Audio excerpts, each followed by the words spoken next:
Picture a modern missile cutting through the sky, faster than sound, smarter than anything built before it, designed to hit a target you can't even see. Now imagine removing one invisible component. The missile doesn't explode, it doesn't veer off course, it simply never launches. Because buried deep inside that machine, inside its guidance system, its wiring, its power source, is a metal almost no one thinks about anymore. Silver, not as money, not as jewelry, but as a requirement for modern war. For decades, the United States built its military on one assumption: that the materials would always be there, that supply chains would never break, that markets would always deliver on time. That assumption is now collapsing. The vaults are empty, the stockpile is gone, and the world's most advanced war machine is discovering something terrifying. You can't fight a digital war with missing atoms.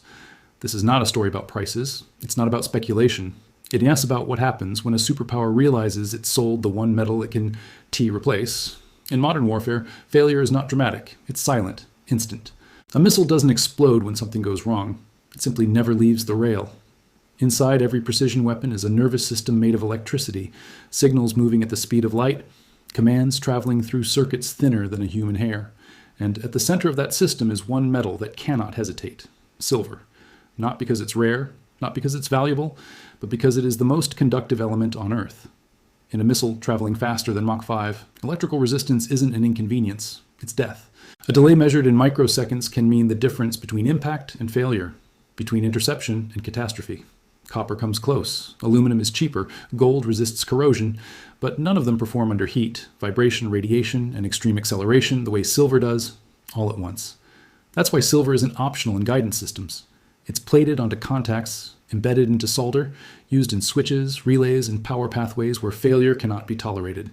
Now move beyond missiles. Satellites orbit Earth at nearly 28,000 kilometers per hour.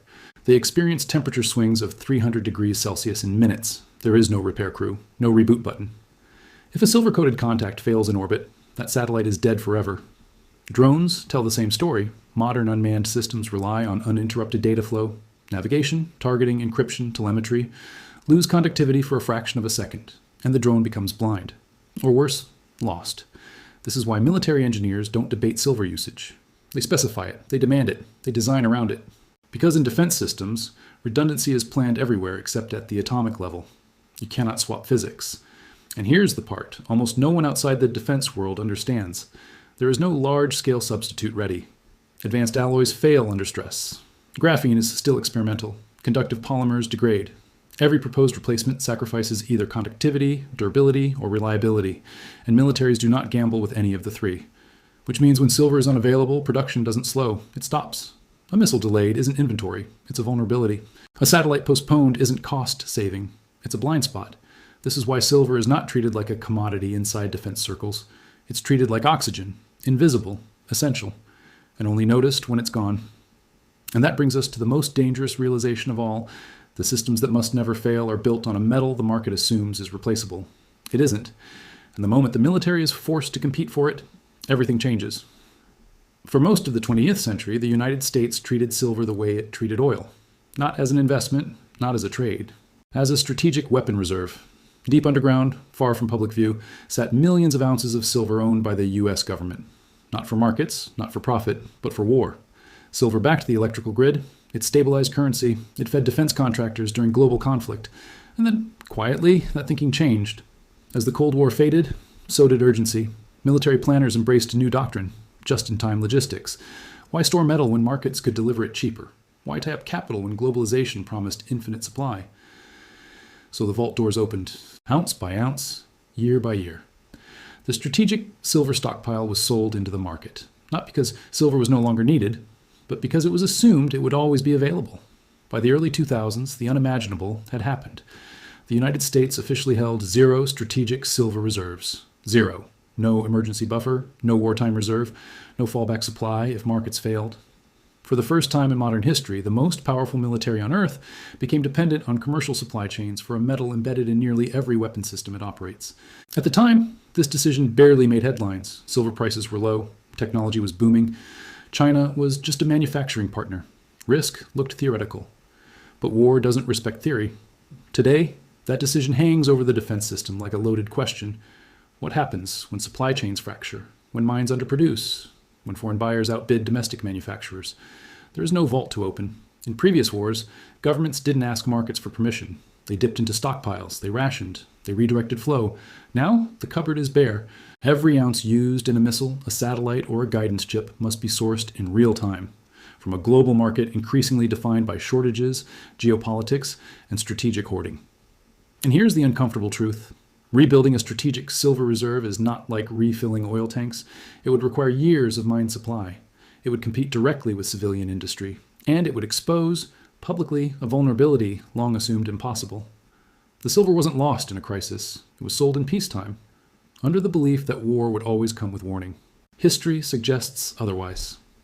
And when the next conflict accelerates faster than supply can respond, the United States won't be scrambling to unlock a vault. It will be scrambling to buy back what it already gave away in a market that no longer answers to it. And that is how a superpower discovers that preparation isn't about strength. It's about what you chose to keep. Modern militaries don't stockpile anymore. They schedule. For decades, defense planners were taught that efficiency was strength. Warehouses were wasteful. Idle inventory was expensive. Unused metal was capital doing nothing. So the system evolved. Instead of reserves, there were contracts. Instead of stockpiles, suppliers. Instead of buffers, delivery dates. This was just-in-time logistics, a model borrowed from civilian manufacturing and applied to national defense. On paper, it was flawless. Parts arrive when needed. Materials flow smoothly. Costs stay low. Production scales on demand. But just-in-time systems share a fatal weakness. They assume the world stays calm. They assume ports remain open. Mines keep producing. Shipping lanes stay neutral. And markets behave rationally under stress.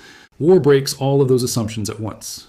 When conflict begins, demand doesn't rise gradually. It spikes violently. Missiles are expended. Drones are lost. Satellites are damaged or jammed. Replacement isn't optional. It's immediate. And that's when just-in-time collapses.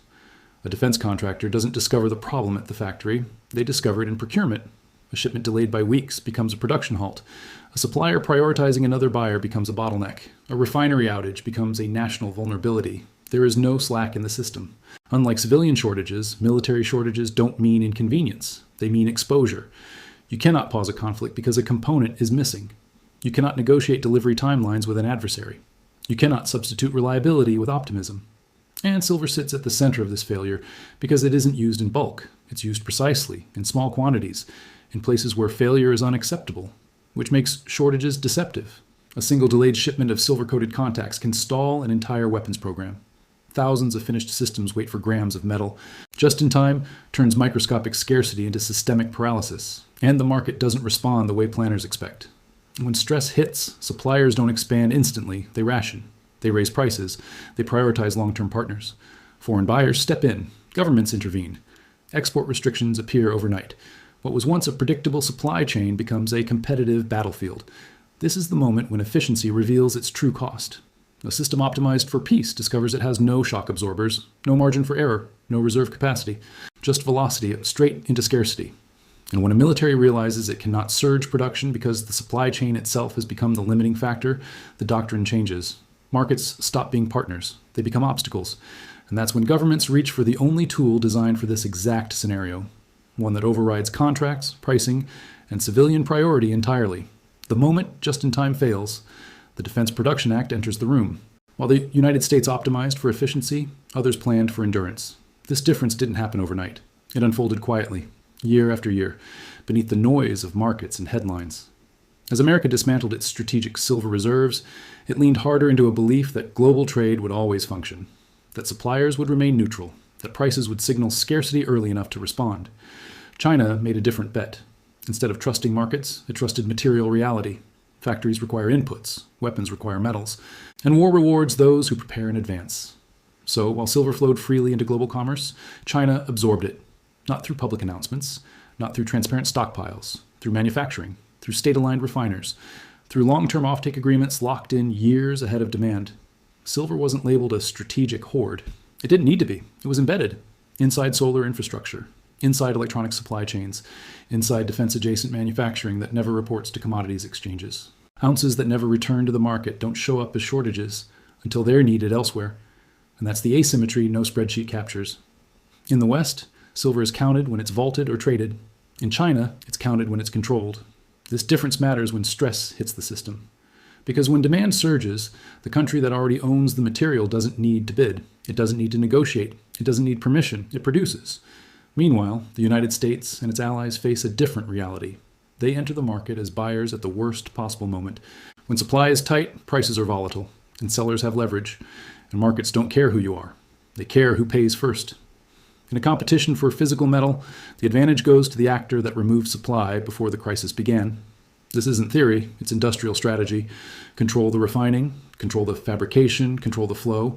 That's how modern power is built. Not with vaults and headlines, but with ownership embedded across the value chain. And here's the most uncomfortable truth. When tensions rise, stockpiles don't suddenly appear. You either have the metal or you don't. Which means when Western defense planners assess readiness, they aren't just counting weapons. They're measuring exposure. Exposure to foreign suppliers, exposure to shipping lanes, exposure to market dynamics that favor the prepared. And as that exposure becomes impossible to ignore, the response is predictable. Governments stop competing politely. They stop relying on price signals. They intervene. Because when one side has already secured the material future, the other side has only one option left: override the market entirely. And that is how economic competition hardens into command authority, with consequences that extend far beyond geopolitics and straight into everyday access. Imagine standing in line at your favorite silver dealer, rows of gleaming coins, stacks of bullion bars. And then the line disappears, not because the market collapsed, not because demand evaporated, because someone with absolute authority just cut the line. This is no hypothetical. It missed the Defense Production Act, a law older than many modern investors, written in 1950 during the Korean War. Title III gives the president power to prioritize national defense over commerce. In simple terms, if the military needs silver, civilian buyers wait. Period. This isn't just a theory. The Defense Production Act allows the government to issue DX ratings, the highest priority level. DX overrides DU. DU overrides all unrated orders. If a refinery receives a DX-rated contract, it is legally obligated to fulfill it first. Ignore it. And the consequences are criminal. Jail time is real. Visualize this in practice. A company in Ohio is refining silver for electronics. Apple has a contract. Tesla has a contract. The U.S. Mint wants Silver Eagles. Then Rathon, a defense contractor, needs 10,000 ounces of silver for Tomahawk missiles. The Pentagon issues a DX rating. Apple waits. Tesla waits. Your Silver Eagle order? On hold. Every ounce goes to defense. Every shipment redirected. The shelves empty. The public is locked out. And here's the critical point. This is legal nationalization without seizure. The government doesn't raid homes or confiscate coins. It seizes supply at the source. The refinery, the smelter, the top of the stream. From there, it flows directly to the weapons, satellites, and guidance systems that depend on silver. Let's put numbers to this. The U.S. military consumes roughly 25 million ounces of silver annually. If a crisis hits and the Defense Production Act is invoked fully, the civilian market could be deprived of millions of ounces within weeks. That's enough to empty every major bullion dealer in the country. This isn't paranoia. Reports of delays are already appearing. Lead times for military-grade silver components stretching weeks to months. Refineries are rationed. Supply chains strain. Prices spike. Every ounce bought by industry or collectors is instantly a target for redirection if DX ratings come down. And yet most civilians don't understand the stakes. They see silver as a tradable commodity, a hobby, a hedge. They don't realize that the legal framework exists to prioritize war over wealth, production over personal ownership. When push comes to shove, the Defense Production Act transforms markets overnight. A $70 official price? Irrelevant. Silver is no longer sold by price, it's sold by priority. And the highest priority belongs to the military. In the next chapter, the tension escalates further, because once the government asserts priority, price ceases to matter entirely. The invisible floor forms. The market ceases to function normally. And the civilian investor faces a stark choice: buy before the DX rating hits or wait until the shelves are empty. The countdown has already begun. The moment to act is before the military moves first. Picture this. The silver price drops to $30 an ounce. You think it's cheap, you're ready to buy. But the market doesn't work like that anymore, because there's a buyer who doesn't care. A buyer with infinite dollars. A buyer who will pay any price to secure the metal the military needs. This is the invisible hand of the United States government, the infinite bid. Think about it. Global silver production is 830 million ounces per year. The Pentagon needs hundreds of millions just to maintain a strategic buffer. If it enters the market quietly, every ounce bought reduces the available supply for everyone else, and it does so without raising alarms. No press release, no congressional debate. Dark money moves through proxies, bullion banks in London, Switzerland. By the time the market realizes the shelves are empty, Imagine the implications. Retail investors, private collectors, even corporations like Apple or Tesla suddenly locked out. The official silver price might say $70 an ounce, but you can't buy any. Secondary markets explode. Premiums skyrocket. $150, $200, $300 per ounce. Supply is gone. Not because the metal disappeared, because it's legally allocated to national defense. Why does this happen? Because silver is finite, dollars are infinite. The US can print money endlessly. Silver must be mined from the earth. When an entity with unlimited funds chases an asset with limited supply, the price loses its ceiling. It doesn't matter if the economy crashes. It doesn't matter if the stock market collapses. The military will pay any price to secure silver. Let's put this in perspective.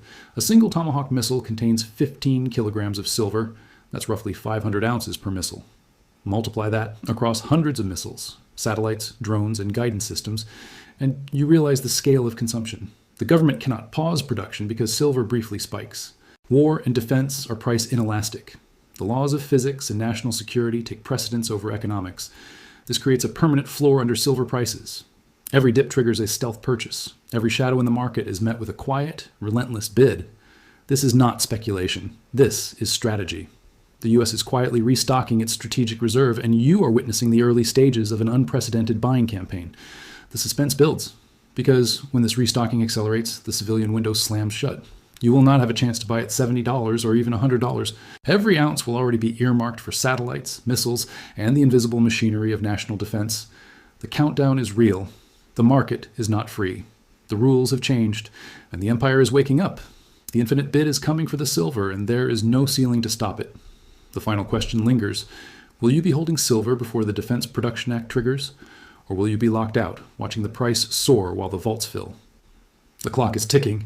The Pentagon is quietly buying silver, and every ounce you wait to purchase could already be off the market. Don't get left behind while the invisible bid sets a permanent floor.